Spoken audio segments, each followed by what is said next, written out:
Hi hello. आज आहे पौर्णिमा वड सावित्री पौर्णिमा आपल्या महिलांचा सगळ्यात जिव्हाळ्याचा विषय. हो. तर रोहिणी तुला माहिती आहे वड सावित्री पौर्णिमा का करतात? हो, मी म्हणजे ऐकलेलं आहे की सावित्रीने यमापासून आपल्या पतीचं प्राण आणले होते, प्राण आणले होते. सत्यवानाचे हो, प्राण आणले हो. होते. आणि सत्यवानाचे प्राण आहे ना वडाच्या झाडाखाली गेले होते. आणि मग सावित्री ही खूप पतिव्रता होती. तिने ठरविले की नाही, माझे पती जाऊ शकणार नाही, माझे पती जाऊ शकणार नाही.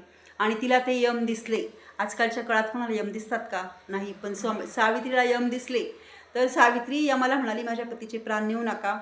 तर यम म्हणे, नाही, मला आज्ञा झालेली, तर मला प्राण न्यावेच लागतील. तर ती यमाच्या पाठीमागे गेली. तो यम सांगायचा तिला का तुम्ही मागे जा, मागे जा, पण तिने नाही ऐकलं.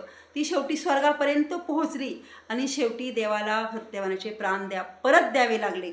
म्हणून म्हणून हे व्रत केलं जातं. हो. तर ह्या वड सावित्री पौर्णिमेच्या तुम्हाला सगळ्या माझ्या मैत्रिणींना खूप खूप खूप शुभेच्छा.